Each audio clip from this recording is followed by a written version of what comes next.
Ever since the beginning of time, people have been buying and selling and using whatever currency was available. But today's digital economy is changing faster than ever, and currency has to change too.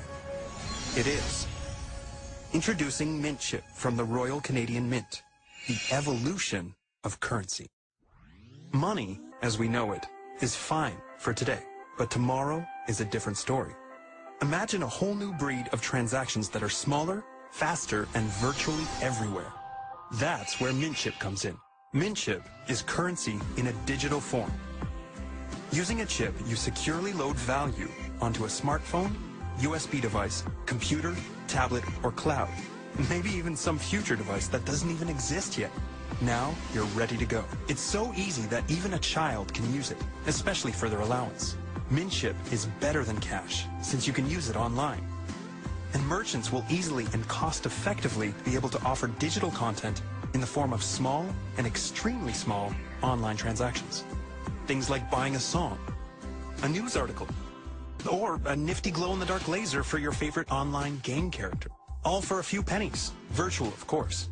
Plus, no personal data is required or exchanged, whether you're buying a decaf latte, a Canadian history article for school, or paying back that $10 you borrowed last week. Mint Chip is harnessing some of North America's best brain power. We are changing the future. You can too. Mint Chip from the Royal Canadian Mint. The evolution of currency.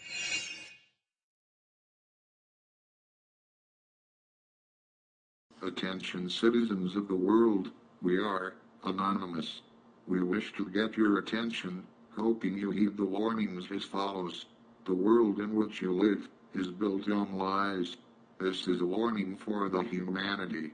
2005, President Bush signed a formal agreement between Mexico, Canada, and USA. The North American Union, just like the European Union, African Union, and soon the Chinese Union. The ultimate goal, erase all borders for one world government. Starting in early 2006, the U.S. Department of State will begin issuing passports with 64 kilobyte RFID radio frequency identification chips that will contain the name, nationality, gender, date of birth, and place of birth of the passport holder, as well as a digitized photograph of that person. Under the Bush administrations, the U.S., Mexico, and Canada organized some 20 different shadow government bureaucratic working groups composed of agency heads and undersecretaries in the three nations. The groups span a wide range of policy areas, from e-commerce to aviation policy, to borders and immigration, trilateral travel, transportation, energy, environment, food and agriculture, health, and financial services. On Sunday, March 21, 2010, the Senate Healthcare Bill, H.R. 3200, was passed and signed into law. His new law requires an RFID chip implanted in all of us. This new law requires an RFID chip underneath our skin, and this chip will be linked to our bank accounts, as well as have our personal records and tracking capability built into it. Keep your freedom, and refuse the RFID chip. This is our world now. We exist without nationality, without religious bias.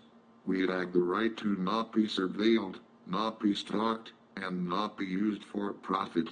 We have the right to not live as slaves. Do not forget, we are everyone, and no one. We are your brother, your mailman, your doctor, your banker, your garage owner, your babysitter. We are everywhere. We are anonymous. We are legion. We do not forgive. We do not forget. Expect us.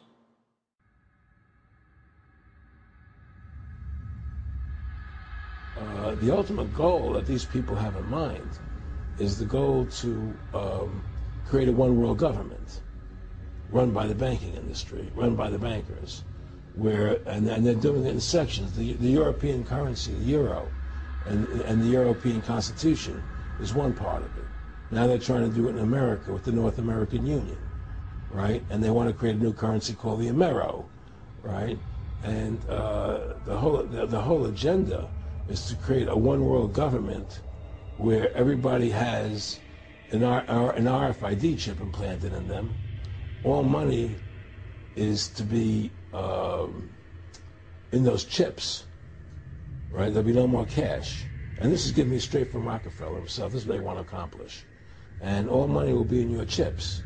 And so instead of having cash, anytime you have money in your chip, they can take out whatever they want to take out whenever they want to.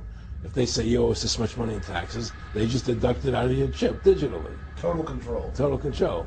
And if you're like me or you, and you're protesting what they're doing, they can just turn off your chip. And you have nothing. You can't buy food.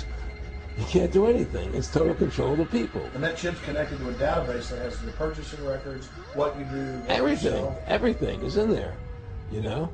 And so they want a one world government controlled by them, everybody being chipped, all your money in those chips, and they control the chips, and they control people. And you become a slave. You become a serf to these people. That's their goal. That's their intention. One of the main